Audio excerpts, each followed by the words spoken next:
Karena justru karena ketergantungan dengan kiai, dengan ajengan, kebanyakan sholatnya pun pengen dibimbing sama kiai, sama ajengan. Padahal ajengan dia kemana-mana, kecuali kalau ajengan dibawa pergi haji dan umroh, berarti kiainya sekalian sholat safar. Kan di kita suka salah, si kiainya jadi imamnya. Yang pertama, sholat sunat safar itu termasuk sholat sunat yang tidak disunnahkan untuk berjamaah. Itu kiblat. Nah, setelah membaca salam, assalamualaikum warahmatullah, assalamualaikum warahmatullahnya, kemudian berdiri, membaca ayat kursi sebanyak 7 kali. Yang pertama, kiblatnya atau salam teh kadang Allahu la ilaha illa huwal hayyul qayyum la ta'khudhuhu sinatun wa nawm sampai beres. Kemudian itu 1 kali. Kemudian bergeser menghadap ke utara, ke kaler. Baca 1 kali lagi. Allahu la ilaha illa.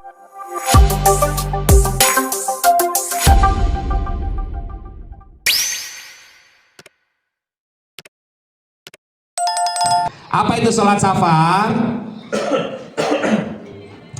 Sholat safar itu ialah sholat bagi orang yang hendak bepergian. Bepergian kemana weh?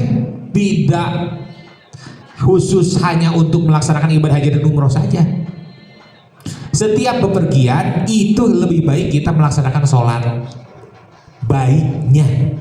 Karena sholat safar itu pada esensinya kita berserah diri kepada Allah. Nah, berdasarkan hadis Nabi, hadisnya sebetulnya banyak, akan tetapi saya kutip 2 aja. Yang pertama, hadis yang diriwayatkan oleh sahabat Anas bin Malik. Innan nabiyya sallallahu alaihi wasallam la yanzilu manzilan illa wadda'ahu bi raq'ataini. Sesungguhnya Nabi Muhammad sallallahu alaihi wasallam itu tidak pernah meninggalkan suatu tempat kecuali sebelum perginya itu melaksanakan sholat 2 rakaat, sholat safar. Itu Rasul berangkat kemanapun dan pergi lagi dari manapun selalu melaksanakan sholat 2 rakaat. Ini dicontohkan Rasul, sehingga selayaknya kita lakukan. Ya, karena kita mah jarang, atau minimal pas mau pergi haji, pas mau pergi umroh, sholat safar heula. Oh, pas kita berangkat ke Jakarta, pasok tara, berangkat ke Surabaya, reka mana? Reka ngomong budak, kemana tuh? Ke Tasik. Kata Nabi rek mudik, sholat safar heula tara. Jadi urang mah anu dibahas kita tadi tara wae nya. Halal anu tara termasuk sholat safar. Maka dari sekarang biasakeun lah, ya minimal sebelum pergi haji kita sholat safar. Nah, sudah jadi haji mah harus dibiasakan. Sadajar ka mana teh mah reka mana? Reka mana? Nah, sholat heula, reka pasar baru balanja. Nah, make sholat safar. Tenang kan wujud memohon pertolongan kepada Allah teh dalam berbagai kegiatan, salah satunya itu gitu, sholat safar heula. Da deket ieu, deket jarakna, aya nu apal teu di jalan, aya nu nabrak, kan teu apal. Kita tidak tahu. Justru karena kita teh sering menganggap enteng hal itu, menganggap bahwa takdir teh ada dalam diri kita, nasib itu bagaimana kita sendiri, merasa semua sudah ada di genggaman. Itu salahnya kita teh. Maka baiknya seperti Rasulullah SAW, setiap pergi kemanapun tidak pernah meninggalkan tempat tersebut sebelum melaksanakan sholat dulu. Jadi sholat safar heula sebelum pergi teh kemanapun. Apalagi perginya ke tempat yang memang sangat jauh dan tentu melaksanakan perintah Allah Subhanahu wa Ta'ala. Apalagi anu cakat oge tetep ngantong teh mereka mana mah reka warung cenah kas warung musim mbak rek balanja. Sholat safar heula geura. Kudu eta mah. Gak usah, karena kita dihitung safar itu tatkala kita keluar dari batas desa kita, itu safar. Jadi safar itu keluar dari batas desa kita. Jadi Koryah itu ya desa kita, apalagi keluar kota gitunya. Nah, hadis kedua, ma khallafa ahadun ala ahlihi afdalu min raq'ataini yarka'uhuma indahum hina yuridus safar. Tidak ada suatu yang lebih utama untuk ditinggalkan seorang hamba bagi keluarganya, jadi makalan ke keluarga daya langkung utami daripada 2 rakaat yang dia kerjakan di tengah-tengah mereka, di tempat mereka ketika hendak melakukan perjalanan. Gitu, itu salat safar. Nah, selanjutnya Bapak Ibu sekalian, kita akan membahas lebih lanjut terkait salat safar itu. Pertama, hukumnya. Hukumnya sholat safar bagaimana? Hukumnya sunnah, karena langsung perintah dari Rasul dan dikerjakan oleh Rasul. Yang kedua, waktunya kapan? Kapan saja, tidak terbatas waktu. Walaupun sholatnya sholat sunat, ini tidak dibatasi dengan waktu-waktu yang dianjurkan. Jadi kapanpun boleh, hukumnya sunat. Selanjutnya, berapa rakaat? 2 rakaat. Syaratnya apa saja? Jadi syaratnya ada 3. Yang pertama, perjalanannya adalah perjalanan yang baik, bukan perjalanan buruk, bukan perjalanan maksiat, serta bukan menghindari kewajiban. Karena itu kabur, menghindari kewajiban teh kabur, berarti perjalanan itu buruk, tidak baik, gitu ya. Selanjutnya, keutamaannya apa saja? Keutamaannya ada 2. Yang pertama, keutamaan dari sholat safar itu ialah menghindarkan diri kita dari kejelekan. Kejelekan yang ada di mana? Kejelekan yang ada di luar rumah dan kejelekan yang akan masuk ke dalam rumah kita. Selama kita bepergian sampai kita pulang kembali. Yang kedua, akan diberikan keselamatan oleh Allah Subhanahu wa taala selama kita berada di perjalanan sampai pulang. Jadi intinya, tujuan dari sholat safar itu kita berpasrah diri kepada Allah, menitipkan harta kita, menitipkan anak istri kita yang kita tinggalkan sewaktu kita pergi. Kemudian memohon pertolongan kepada Allah agar perjalanan ini dilancarkan. Maka insya Allah, jika sudah terbiasa melaksanakan sholat safar, maka setiap perjalanannya itu berada dalam lindungan Allah Subhanahu wa ta'ala. Insya Allah, karena itu jaminan. Kan Allah itu akan memberikan jaminan tatkala hambanya meminta jaminan. Tatkala hambanya tidak meminta jaminan, mau diberi jaminan karena tidak meminta. Oleh karena itu, maka biasakan sholat safar. Nah, bagaimana tata caranya, bagaimana kaifiatnya, terutama secara spesifik karena kita mau berangkat ibadah haji, sholat safar yang berkaitan secara khusus dilaksanakan sebelum kita berangkat ibadah haji dan umroh. Nah, tata caranya yang pertama, sholat safar itu dilakukan setelah kita betul-betul siap, betul-betul mau berangkat, sudah siap, tinggal gedik gitu ya, sebelum kita meninggalkan rumah. Jadi jangan sampai sholat safar heula nembe dangdan. Nah, salah. Seperti hanya waktu menerangkan tentang tawaf wada itu adalah tawaf terakhir kegiatan kita ya. Jangan sampai setelah tawaf wada kita melakukan aktivitas lain. Nah, sholat safar oke gitu, kita sudah siap pergi, tos gaya, tas sudah berada di depan pintu, semua sudah siap, baru melaksanakan sholat safar. Kemudian berniat, niatna kumaha? Usolli sunnatas safari rakaataini lillahi ta'ala. Atanapi usolli sunnatan li safaril haji wal umrati lillahi ta'ala. Bebas. Artinya saya berniat sholat untuk melaksanakan perjalanan. Mau spesifik lagi, mau untuk perjalanan haji dan umroh, maka sebanyak 2 rakaat karena Allah Ta'ala dibacakan di dalam hati sewaktu takbiratul ihram. Bade Arabna mau terjemahannya gak apa-apa, yang penting dibacanya di hati pas takbiratul ihram. Pas Allah dina hati teh, saya berniat melaksanakan sholat sunat untuk perjalanan. Bade dijelaskan untuk perjalanan haji atau perjalanan umroh misalnya dina hati, sebanyak 2 rakaat karena Allah, boleh. Harus begitu, gitunya.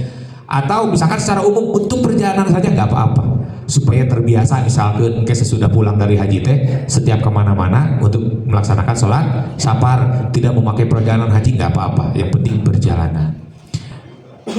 Nah, rakaat pertama setelah membaca Fatihah itu membaca surat apa? Rakaat pertama Al-Kafirun atau surat Al-Falaq. Kalau tidak surat Al-Kafirun ya surat Al-Falaq. Terang surat Al-Kafirun? Qul ya ayyuhal kafirun. Nah, eta mah harus sering hafal eta mah.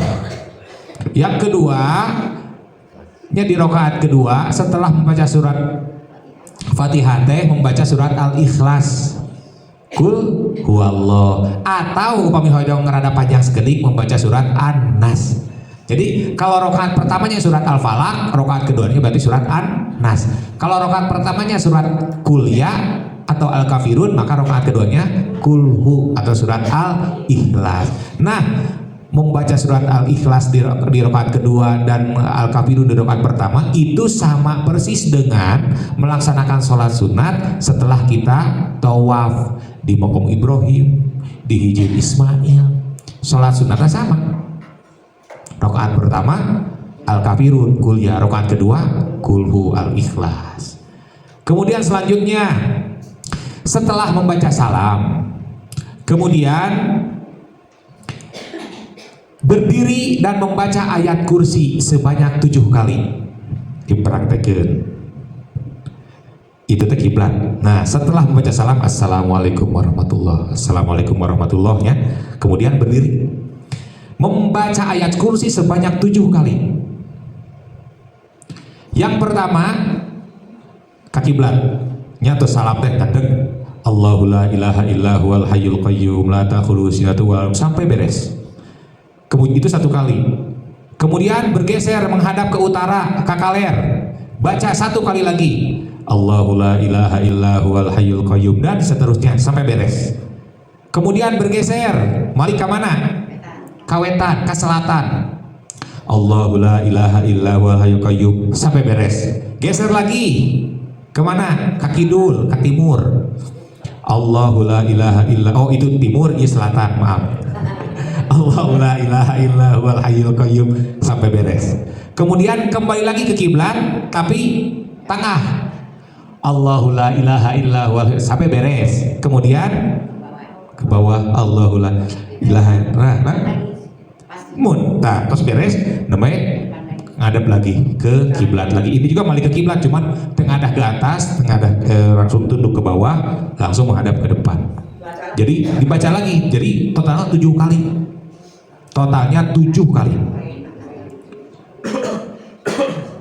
Nah, kemudian setelah itu beres membaca ayat kursi 7 kali, membaca surat Quraisy. Liila fi Quraisyin ila fi imrihilatas syita'i wasoib. 1 kali saja sampai beres. Nah, ini diterangkan dalam kitab Al-Adhkar. Al-Adhkar kayak Imam Nawawi. Jadi setelah selesai membaca ayat kursi disunatkan membaca surat Quraisy secara penuh. Liila fi Quraisyin ila akhiri surah. Nah, membaca doa. Jadi terus beres gitu membaca Quraisy langsung ngaos doa.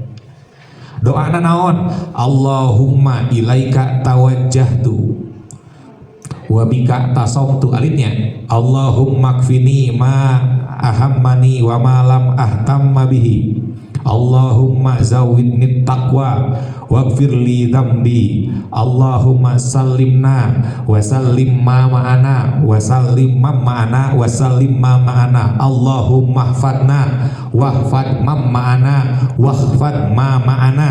Allahumma ballighna wa balligh ma ma'ana wa balligh ma ma'ana ila Makkatal Mukarramah wal Madinatil Munawwarah bi'izzatika innaka ala kulli syai'in qadir. Baca doa itu. Jadi terkedah ajengan wae karena kan ajengan terbatas ya. Misalkan di sini Pak Ustadz ada 2 orang. Jamaah yang pergi haji dari RW itu ada 15 orang. Eta karunya ajengan didudut-dudut. Terus kadieu di jadwal, wah sibuk gitu. Kasihan. Sendiri juga bisa. Sendiri juga bisa. Karena apa? Karena justru karena ketergantungan dengan kiai, dengan ajengan, kebanyakan sholatnya pun pengen dibimbing sama kiai, sama ajengan. Padahal ajengan dia kemana-mana, kecuali kalau ajengan dibawa pergi haji dan umroh, berarti berarti kiainya sekalian sholat safar. Kan di kita suka salah, si kiainya jadi imam, jadi imamnya. Yang pertama, sholat sunat safar itu termasuk sholat sunat yang tidak disunnahkan untuk berjamaah. Tidak ada asalnya, tidak disunatkan berjamaah, munfarid sendiri-sendiri, walaupun yang berangkat 2 orang. Suaminya sama istrinya berangkat, gak usah berjamaah, tidak ada sunatnya, tidak ada dari sananya. Seperti sholat apa? Seperti sholat tahajud atau sholat duha, tidak sunat berjamaah. Bagaimana kalau di sekolah-sekolah suka ada sholat berjamaah duha? Boleh, baru boleh dengan alasan kata para ulama untuk tarbiyah. Tarbiyah itu untuk mengajarkan, baru boleh. Di luar untuk tarbiyah mah nggak boleh karena memang tidak ada dari sananya. Gitu, menyalahi aturan yang sudah ditetapkan. Nah, sholat safar pun demikian, tidak boleh berjamaah, sendiri-sendiri saja. Bapak dan ibu sendiri-sendiri saja. Makanya kami ajarkan bacaannya ini supaya bisa sendiri. Gitu. Kalau doanya itu ada di buku manasik atau buku tuntunan doa itu ada. Atau doanya jika ingin simpel misalkan suruh Pak Kiai, Pak Ustadz ngadoa, ku abdi diaminan, itu baru boleh. Jangan sampai ustadznya menjadi imam. Kan ustadznya gak ikut pergi haji juga kan? Gitu, jadi nggak usah, ini sholat sendiri aja Bapak Ibu sekalian. Doanya boleh dipimpin oleh Pak Ustadz, oleh Kiai. Kemudian berjalan ke pintu. Setelah berjalan ke pintu, menulis di bagian daun pintu luar dengan ujung jari. Jadi contoh misalkan saya di luar ininya. Nah, contoh ini ceritanya luar, ini ceritanya di dalam rumah. Nah, sunatnya begini. Nah, Malik karena pantau daun pintu menuliskan dengan ujung jari ayat ini, innalladzi farodo alaikal qur'ana larodduka ila ma'ad. Surat Al-Qasas kalau nggak salah. Al-Qasas ayatnya saya lupa lagi. Al-Qasas ada ayat seberapa? Oh, ada tulisannya aja. Nah, kemudian di mana dilaksanakannya? Di rumah masing-masing. Di rumah masing-masing. Nah, ada beberapa kebiasaan yang memang tidak tepat. Pak DKM-nya, Pak RT-nya, Pak RW-nya berinovasi supaya terlihat kekompakan dan syiar dari wilayah kita. Karena di perumahan kita itu yang berangkat haji banyak, ada 20 orang. Maka sepakat sholat safarnya kita bareng-bareng di masjid komplek. 20 orang keluar dari rumah masing-masing, sudah pakai mobil, gitu kan ya? Kemudian berjamaah di komplek, di masjidnya, sholat safar. Setelah itu baru biluluyan. Jadi jika ya asrama haji deui gitu, mini asrama. Kumpul jadi pool atau stopover di masjid komplek, baru pergi. Nah, itu kurang tepat karena sholat safar itu dilaksanakan sebelum kita pergi di rumah kita, bukan di perjalanannya, harus di rumah kita. Iya, kecuali memang rumah kita tidak layak dijadikan tempat sholat. Misalkan rumah kita teh kamar teh runtuh, si ieu teh si internet nate deui ka urang teh tiasa nangtung-nangtung acan. Nah, sudah tidak layak, tidak bisa. Kita mah nggak apa-apa di tempat yang layak, asal berada di daerah dekat kita, di rumahnya tetanggi gitu. Jangan sampai di masjid, apalagi kalau masjidnya jauh, Bu Haji.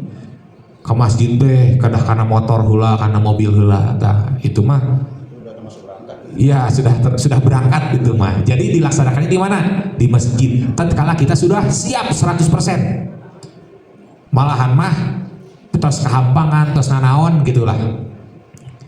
Tinggal berangkat Nah, kemudian setelah itu, setelah menuliskan surat Al-Qasas itu, innalladzi farada 'alaikal qur'ana laradduka ila ma'ad, dengan ujung tangan kita secara simbolis di daun pintu, kemudian berbalik. Kan tadi mah Malik karena patok rumah kita, kemudian berbalik membelakangi rumah kita. membaca doa ini, alhamdulillahilladzi hadani bil Islam wa arsyadani ila adai manasiki hajjan bi baitihi wa mu'tamiron bi masyairihi. Allahumma sholli ala nabiyil ummi wa ala alihi wa ashabihi ajma'in. Bismillah amantu billah, bismillah tawajjahtu billah, bismillah i'tasamtu billah, bismillah tawakkaltu ala Allah, la haula wa la quwwata illa billahil aliyyil azim. Ini sambil membelakangi pintu. Tadi menulis menghadap ke pintu di bagian luar, ini membelakangi pintu. Setelah itu pergi. Setelah itu naik mobil atau bisa salaman misalkan di luar, maka jangan sampai masuk lagi gitu. Kumaha yang masuk lagi nyatina naon ngan padilah nah gugur gitu, lebar. Jadi memang persiapan akhir sholat safar, persiapan akhir. Jangan ada apa-apa lagi. Kamu ngopi heula mah, aduh kayak ngopi di keneh ngarokok heula. Wah, kayak ngopi mah di itu tuh di ya barang-barang kan sudah siap semua, barang-barang sudah siap. Iya gitu, sudah selesai di rumah mah, tinggal gitunya. Nah terkait sholat safar ini sudah bisa dipahaminya, siap. Kalau cara membacanya, Cara membacanya dua atau suami istri, atau cukup juga kiri aja gitu. Oh, Untuk menulis dan membaca doanya. yang menulis mah hanya ayat tadi, innalladzi faradu alaikal qur'ana laradduka ila ma'ad. Kalau perginya misalkan banyakan 2an 3an cukup bapak saja yang nulis, salah satu dari keluarga itu yang nulis, kecuali kalau beda rumah misalkan adik kakaknya wayahna, jadi satu rumah ditulis oleh salah seorang ya lah gitu.